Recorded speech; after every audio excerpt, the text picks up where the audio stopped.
cours de son activité clinique, Françoise Dolto acquiert très vite la conviction que c'est le plus tôt possible qu'il faut mettre en place une prévention des troubles précoces fondée sur les connaissances apportées par la psychanalyse.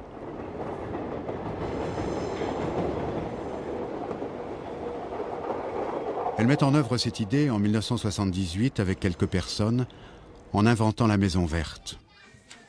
Apparemment, comme toute action de prévention, la Maison Verte ne montre rien de spectaculaire. Pourtant, c'est une invention majeure. C'est un lieu de loisirs pour les enfants petits avec leurs parents, une sorte de jardin public avec un toit où se passent des événements qui n'ont lieu dans aucun jardin public des villes modernes. Pour une raison simple, c'est que la vie dans ces endroits est fondée sur quelques principes très précis. Françoise Dolto a toujours été très centrée sur l'importance pour les enfants d'en rencontrer d'autres. Et au plus tôt au mieux.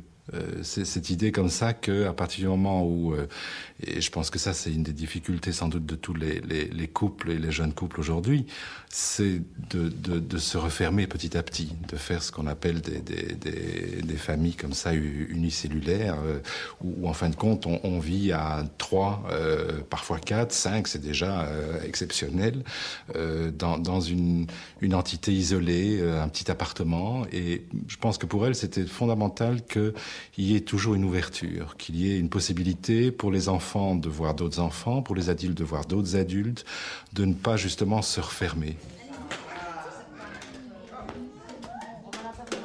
Françoise Dolto trouvait cruel que la société sépare l'enfant de ses parents dans les premiers mois, sans transition, sans apprentissage de l'autonomie.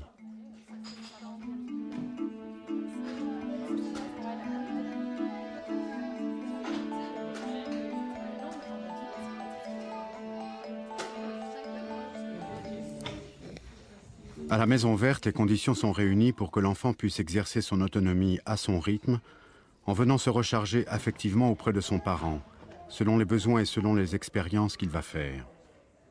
Cela aide aussi les parents à accepter sans angoisse l'autonomie de leur enfant.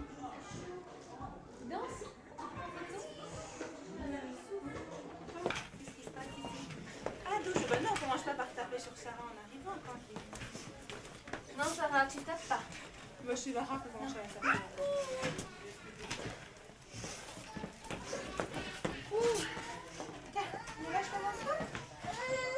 Je pars pas, je suis là. C'est sûr qu'il y a des tas de moments où ça se passe pas bien. Je veux dire que quand il y a 20 enfants et qu'il y a des conflits, puis des enfants qui sont quand même très, puisqu'ils sont pas encore tout à fait dans la parole, ils sont très dans l'acte, très dans le geste. Alors bon, quand on veut un jouet, on l'arrache. Quand il y en a un qui est sur le passage, on le pousse. Donc il y en a qui vivent des expériences très difficiles, de se faire renverser, de se faire agresser. Et ce qu'on voit, c'est que ce qui est fondamental pour eux, c'est directement, ils retournent chez leur mère, ils se resécurisent là, c'est comme un puzzle comme ça qui se reconstruit, et puis, hop, ils repartent. Et bien souvent, ils repartent d'ailleurs vers celui qui les a agressés. Et c'est là où on se rend compte que pour eux, c'est pas vraiment... Ils ne sont pas dans l'idée qu'au fond, l'autre est méchant. Parce que très vite, les adultes mettent des étiquettes là-dessus. Tu es méchant, tu dois être gentil, enfin bon. Et en fait, pour les enfants, la question ne se pose pas comme ça. C'est une expérience, ils se sont fait pousser. Tiens, pourquoi ça se passe comme ça? Alors, ils y retournent pour voir si ça va encore se passer comme ça.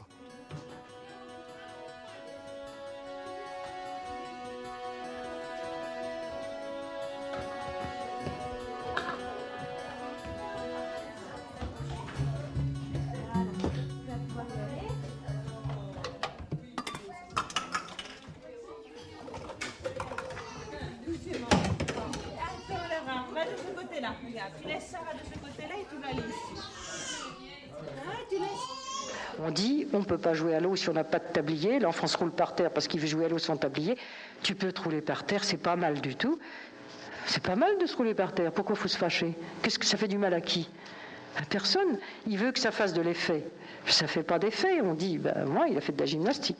Mais tu ne peux pas pour ça aller jouer à l'eau maintenant. Mais moi, je lui permets à la maison, dit la mère. Mais vous avez raison chez vous. Mais ici, c'est le règlement pour tout le monde. Et alors, les enfants apprennent qu'il y a un règlement pour tout le monde qui n'est pas contre eux, qui ne les vise pas. C'est comme ça, c'est un règlement.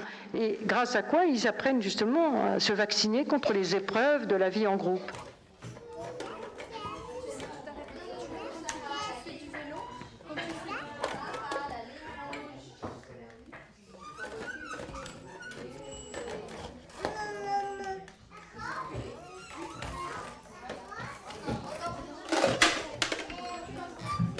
L'important, c'est de leur parler, la règle, et de leur dire qu'une ligne rouge qu'on ne dépasse pas avec les vélos, d'abord ça a un sens parce que sinon on serait complètement envahi de vélos du côté où justement il y a des enfants beaucoup plus petits, donc c'est une façon de protéger les plus petits, donc c'est déjà leur mettre dans l'idée qu'une règle aussi, elle a du sens.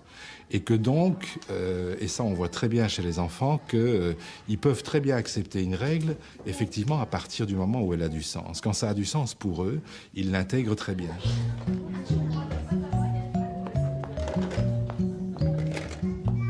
Les familles viennent de façon anonyme à la Maison Verte, mais l'enfant est accueilli à travers ce qui lui appartient en propre, son prénom. Tiens la tasse avec les deux mains, là. Tu poses ça quelque part. Tu vas prendre la Tu peux venir comme d'habitude.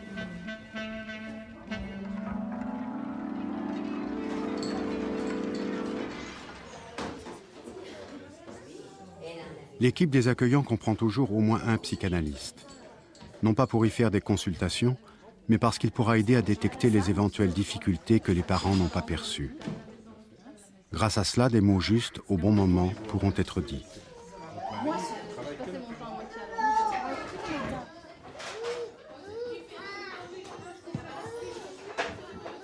La parole sera aussi présente pour aider l'enfant dans ses expériences quotidiennes. Dans les jeux, on ne fera pas les choses à la place de l'enfant, on lui dira comment faire. Ainsi, l'enfant apprend à s'auto-materner, c'est-à-dire à assurer seul la satisfaction de ses besoins.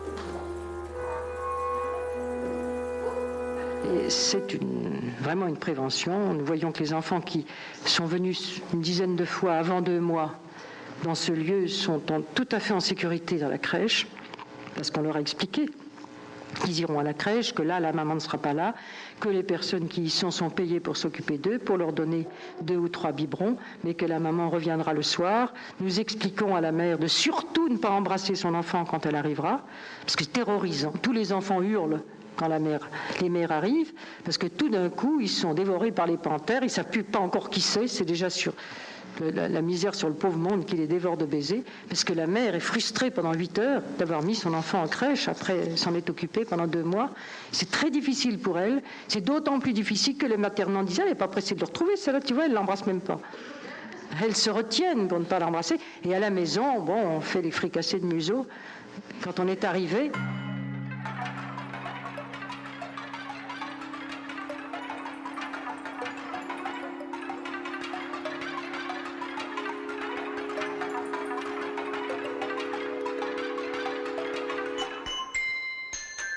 Depuis 1978, l'idée de Maison Verte n'a pas seulement essaimé un peu partout, mais a été aussi reprise par des équipes qui l'ont adaptée à d'autres environnements.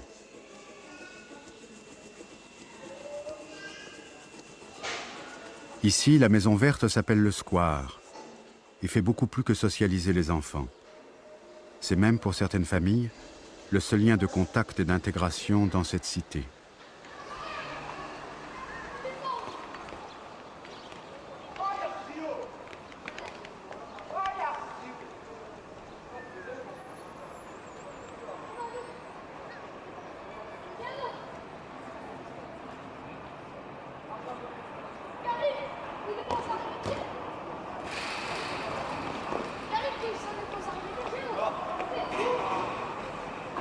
En général, dans les milieux moins favorisés, c'est un milieu de gens plus, je dirais, qui ont peut-être moins de chance que d'autres.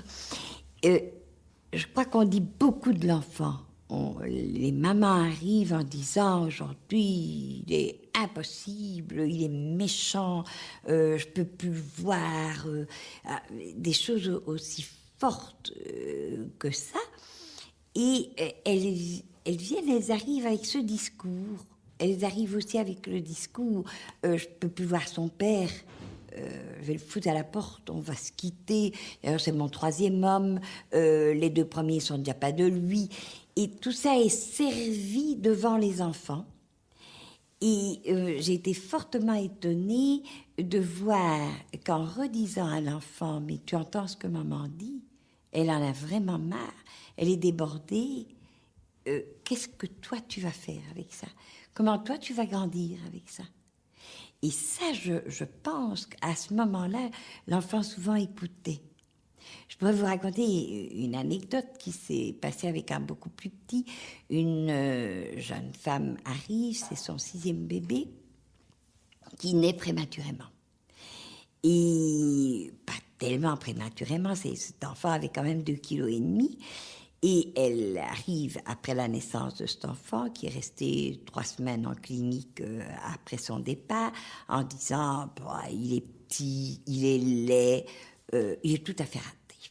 Bon. Alors l'enfant sort de la clinique et la maman vient à la maison de quartier et nous montrer son bébé. Et elle arrive et elle me dit tiens, tu peux la voir, il est vraiment laid, il est trop petit, il boit mal, il pleure tout le temps, c'est un emmerdeur. Bon. Alors je prends le bébé, qui avait donc à l'époque 1 mois, 4 semaines, et je lui ai dit, écoute mon vieux, en plus ils t'ont appelé Jérémie, t'entends tout ce qu'elle te dit, hein, il t'appelle Jérémie, tu chiales tout le temps, tu bois pas, et elle est vraiment pas contente. Même ta grand-mère, parce qu'elle nous avait dit, même ma belle-mère me dit, mon Dieu, ma fille, vous n'en avez jamais fait un aussi laid. Et donc, je lui dis, tu vois, même ta grand-mère dit que t'es laid. Hein. Moi, je trouve pas que tu es tellement laid.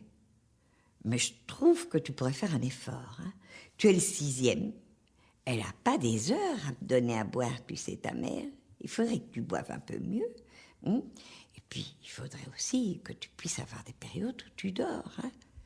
Et il pleurait dans mes bras, ce gosse, il pleurait, je lui racontais, je lui disais, tu sais, ta grande sœur, elle commence à aller à l'école primaire, et puis il y a tous les autres, et puis il y a toi. Hein? Et il y avait encore un petit frère qui avait quoi, 14 mois. Et bon, je continue un petit peu à lui expliquer le milieu dans lequel il est, et puis il s'endort.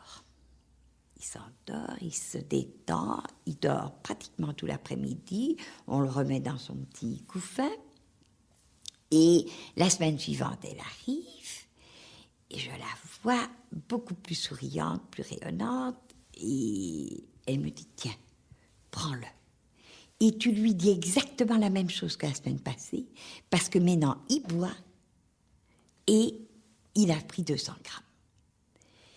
Et cette mère, maintenant cet enfant a quoi, 5-6 mois, et cette mère a vraiment pu avoir un contact avec ce bébé à la suite, je pense, de ce soutien qu'elle a reçu. Et ça, je crois que c'est transposable.